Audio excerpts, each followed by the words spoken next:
মলাট দেখে কখনো পুরো বইটাকে যাচাই করবেন না।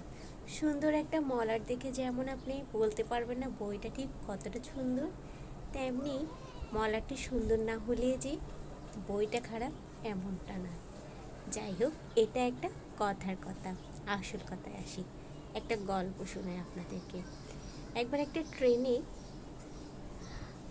এক বাবা তার 2 সন্তানকে নিয়ে উঠেছে। তা বাচ্চারা এত দুষ্টুমি করছিল, বগির এই মাথা থেকে ও মাথা ছুটোছুটি করছে। ট্রেনটা যে চলছে সেই খেয়াল তাদের নেই।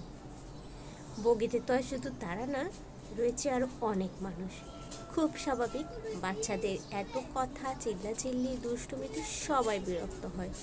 তারা এই পানি খাচ্ছে, ওই চিপস খাচ্ছে, একবার ভিডিও গেমস খেলছে, একবার চিপসের প্যাকেট ছুঁড়ে মারছে, চকলেট ছুঁড়ে মারছে, এদিক থেকে ওই দিক ছুটোছুটিতে চলে যাচ্ছে।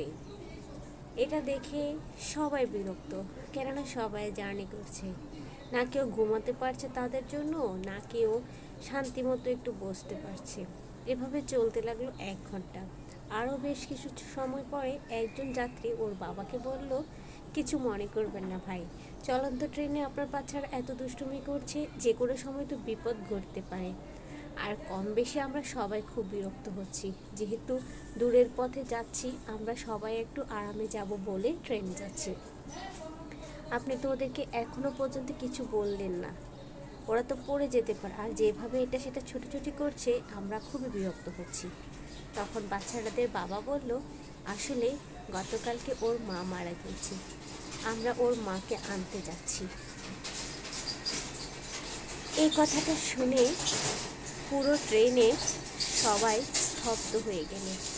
যে যে মানুষগুলো এতক্ষণ বাচ্চাগুলোকে দুষ্ট, শয়তান, এটা সেটা ফাজিল বলছিল, সেই মানুষগুলাই বাচ্চাগুলোর জন্য খুব মায়া করছে। যখন শুনলো তার মা মারা গিয়েছে, সবাই খুব আফসোস নিয়ে বলছে, করুক না একটু দুষ্টুমি, ছোট বাচ্চা, তারা দুষ্টুমি করবে না তো কে করবে। দেখুন, কয়েক সেকেন্ডের মধ্যে কিন্তু পুরো বগির মানুষের চিন্তাটাই চেঞ্জ হয়ে গিয়েছে, যখন তারা সত্যটা জানতে পেরেছে।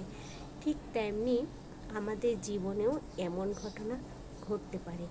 আমরা যখন অন্যকে বিচার বিবেচনা করি, কোনো কিছু না জেনে তার সম্পর্কে একটা মন্তব্য করে ফেলি, হয়তো বা এর পেছনে অন্য কোনো কারণ আছে, সেটা আমরা জানতে চাই না, বুঝতে চাই না।